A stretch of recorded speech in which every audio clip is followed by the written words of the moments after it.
Ресник. Ти пък откъде се взе? Защо си навдил на охраната в офиса да не ме пуска? Ангелов, ти си опасен човек.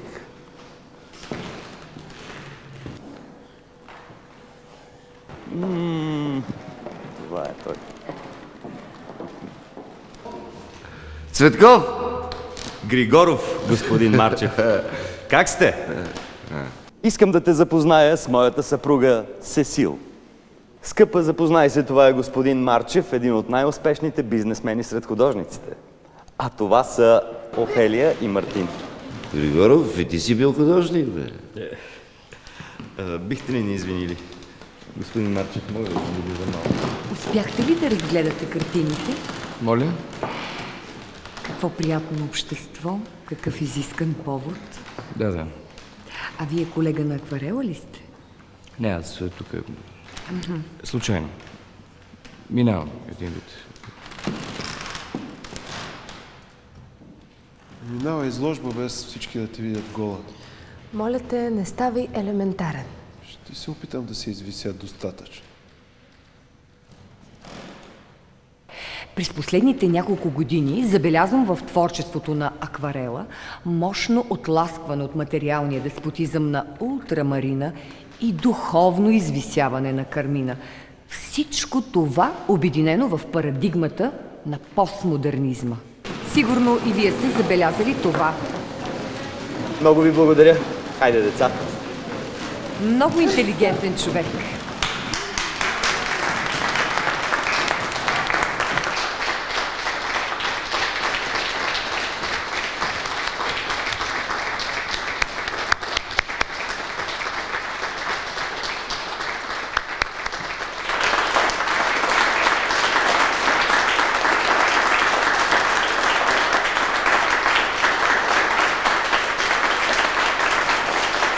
За мен е чест да представя мой добър приятел, човека, интелектуалеца, артиста, най-добрия в своята професия, майстро акварела.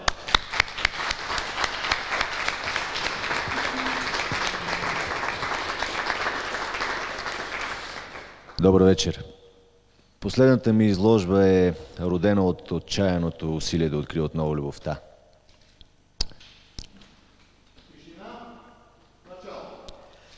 Приятели и обожатели на нашия изтъкнат художник Емил Тодоров акварела. Няма съмнение, че неговото изкуство ни е особено необходимо днес, когато търсим своята идентичност. На прага сме да се приобщим към Европа и нейните ценности. Този човек години наред най-безцеремонно е доносничал в Държавна сигурност. Този човек напълно съзнателно се опитал да съсипе живота ми. Този човек! Акварел ще убие, бе. Какви говориш, бе? Доносник.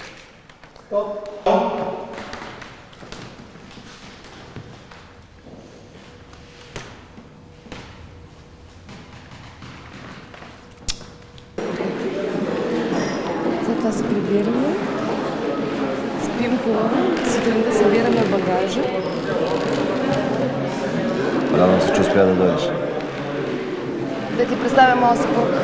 Приятно ми е, Крум. И на мен. Изложбата ви е магнетична. Един разтърсващ свят, падения и мечти. Интересно ми е ти какво мислиш, отдавна не съм чувал мнението. Намирам картините ти са много различни. Не си така категоричен, което е хубаво. И във всяка картина има нещо различно. Постоянно? Безспорно. Особено ми харесва онази там. В нея има някаква нежност. Поверявам те. Аз предпочитам онази там. Силно тях ръце. Ето го. Ангел в двете И зърката трябва... Може би, че му е докато той. За какво ти благодаря аз на тебе, знаеш?